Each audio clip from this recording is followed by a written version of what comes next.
Hey, everybody. I'm going to share a couple exercises that I was taught years ago and I still do up to today. And that is, how do I get better at photography and using my camera? And what are the exercises I can do to get better as a photo artist? Are we ready for this one? Let's get to it.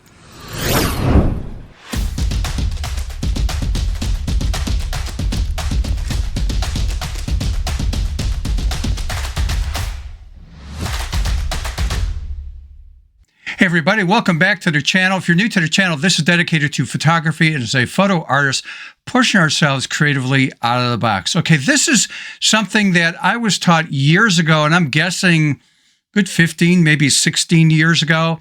And I have to break this up into two parts. The first part is, how do I get better at using my camera and as a photographer? And so that will be the first thing I'm going to talk about. And it's actually an exercise that unfortunately most of you won't do, but the ones that do will benefit from it. And then the second one is, what kind of exercises can I do to get better as a photo artist?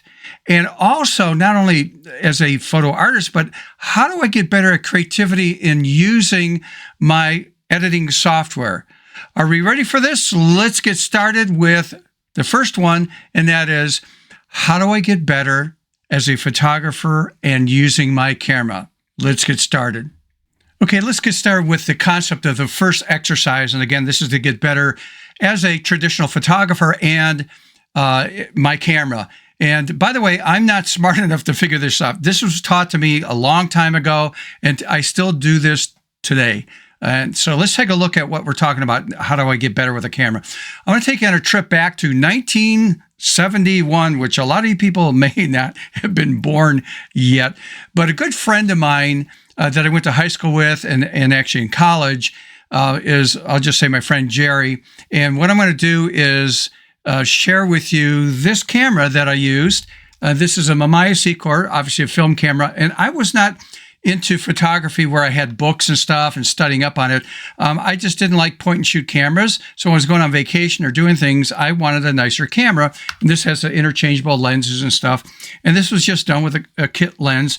And so I met up with him for lunch a week ago. And I actually had actually three images that I printed up to give to him that I never did from years ago. And so let's talk about this for a moment, and we'll talk about what does this have to do with digital. So here's the first image, and this is my friend walking out, grungy and dirty as could be. This is at his parents' house. We're sitting in the back patio, and in this image right here, he was actually working on his car and doing tune-ups and stuff, and I was just there playing around with my camera at that time. And this picture, I laugh because he didn't remember ever me doing this, and he loved this picture, and that is this right there. This is the days that you could actually be underneath the car engine, basically, and reach right up because there was so much room. We didn't have all the, like air conditioner and all this, what they call the EPA stuff and regulation stuff for filtering out emissions and that kind of stuff. So engines were much simpler at that time. It was easy to get in there to do things. But here's why I'm sharing this with you. When I took those photographs and I got done with a roll of film, what do? Well, we send it out because I wasn't into darkroom and developing my own images at that time. So the image or the film was sent out, developed, and I get the image back. So what did I hope for when the images came back? Number one, is it in focus? Number two, is my exposure correct? And number three, which was the minor one because I didn't understand that too much at the time, and that was framing the shot to make it interesting, okay? We're not talking about color here because if it was color, it would be another number 4 feature, and that would be our color balance. But this is black and white, so I only had to deal with, is it in focus, exposed right, and did I frame it in an interesting way? Okay, what does that have to do today with digital?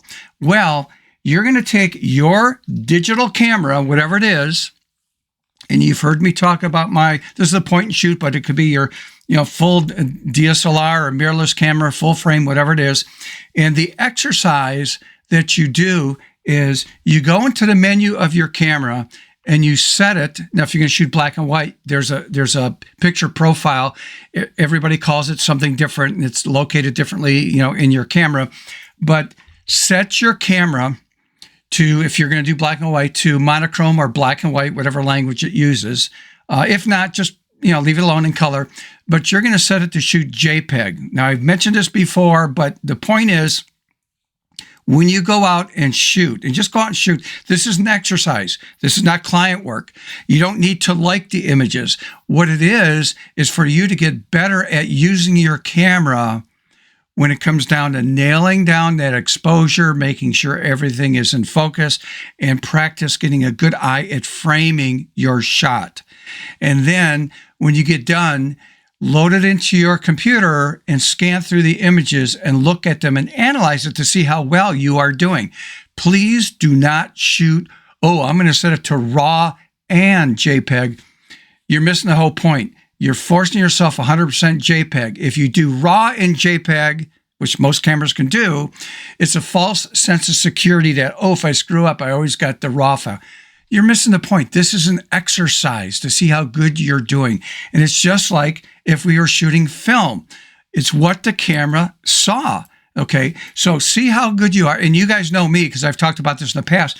I actually show up when I'm invited to different shoots at studios. It might be a fashion shoot, whatever it is. I sometimes bring this camera. I'm shooting in JPEG, and because it has a hot shoe, I can put the wireless trigger on that to use the strobes in the studio. And I do this for an exercise for myself. I do this periodically. It's not client work. Okay, so if I goof up, I have nothing to lose. Except, I experienced some bad habits. So I'm trying to get better. And I do this a few times every year in using my camera in JPEG mode only. Okay, so that's exercise number 1. Now, let's take a look at exercise number 2, and I'm actually dissecting an image for you. Are we ready? Let's do it. Okay, before I get into the second exercise, I had forgot to mention in the first exercise the importance of understanding that when you are shooting JPEG in your camera, it's it's a processed image. It's done. It's like if I shot film, sent it out to get developed, printed, come back to me. It's what the camera saw. That's what JPEG does. It's processed. Okay. If you're going to shoot RAW, it's an unprocessed image, which means you have to go into your editing software and make the adjustments and stuff. You don't want to do that. Okay. You're missing the point of the exercise. I'm trying to emphasize shoot JPEG only, see how good you get. And do this occasionally. It's going to be amazing how you will get better and better at using your camera and the settings, especially if you go to color. And that is the other fourth element. Remember, first one is it in focus? Is it my exposure right? Did I, frame it interesting? But the fourth element, if you're doing color, and that is color balance. Did I set my color balance correctly in the camera? This just helps you get better and better at the camera. Okay, let's take a look at the second exercise, and that is, how can I get better with my editing software and creativity as a photo artist? So the exercise, now this is pretty deep, and I do this a few times a year. So let me give you a 4-step process. And I'm going to give you an example here. We're going to take a look at some files, and I'm going to open up in Photoshop here in a minute. But let's talk about the 4 steps, and I'll walk you through it individually, one at a time. Step number 1, you create a folder on your computer. How easy is that? Okay. Step number 2, though, is that you enter in your assets. Now, what's the assets? Well, number 1 is you put a photo in that folder that you actually took, again, with your camera. Okay, you have to pick an image out. Now, the image could be processed and cleaned up, whatever it is, but put it in that folder. The other thing, you collect some interesting things you think you might want to use, like overlays, textures, clipping masks, elements. Now, what's an element? An element might be, well, an example, I'll show you, but it might be like something that's already pre-cut out, and you're going to use it in this piece of artwork that you're going to create. Okay, so that's gathering all your assets. That's step number 2. Number 3, and this is the rule that I was taught, and that is you can only use what's in that folder. You can't change your mind and go, I have something more interesting I want to bring in. No, you don't do that. You are forced to use what's in that folder only, but you don't have to use everything in the folder. Okay, so you're sort of like locked in a box. Here's what you're going to use whatever you want to use, but you can't go out of the box to find something else to bring in. Okay, so that's step number 3. And then number 4 is where you dive in and start creating what you're doing in your editing software. And I'm using Photoshop, obviously. And what that helps me do is, how good am I at using the software? And certain things I may know, things are coming out really well, but things that don't come out well, I got to solve the problem on how to make this element work properly in my composite. And it just makes you think differently. Okay, so this whole exercise really does 2 things for you. Number 1 is just using your imagination and creativity to come up with something. It's just an exercise we have to do with our brains sometimes. And number 2, it forces you to get good at your editing software. And if you hit a wall, like, oh, I cut something out, but it's got like a white outline around it, and I don't like that. So I got to figure out, how can I get rid of that outline? And I got to do my research on this, or, I might know 2 or 3 techniques. I got to practice those techniques to eliminate that so it looks good in the composite. So let's jump into Photoshop. Let me give you an example on how all this works. Okay, first of all, before I get into Photoshop right here, let's take a look at the folder I had mentioned and throwing in all these different assets. So right here is a collection of assets. You can see things like, here's a background here. It's called the background unpainted. These are elements. These are pre-cut out. It might be things that you found on the internet that are stock images. You may have found it in some other image and cut it out and brought it in. There's a frame right there, leaves. I don't think I used everything, but I used most of the things that you see here in this folder right there. This is my image that was taken with a camera. And when you look at it, you go, well, let me open this up so you can just see this. A double click. So that sort of looks surreal, what's going on. Well, I took the image and I just cleaned it up in Photoshop, and I just increased the size of the eyes and did some other work, and then just pushed it out as a JPEG and put it in that folder. And I'll show you, if you don't know how to do that, increase the size of the eyes or whatever, that's just using something called Liquify in Photoshop. So let's take a look at Photoshop. So let me get this set up. And here in Photoshop, this is the finished project.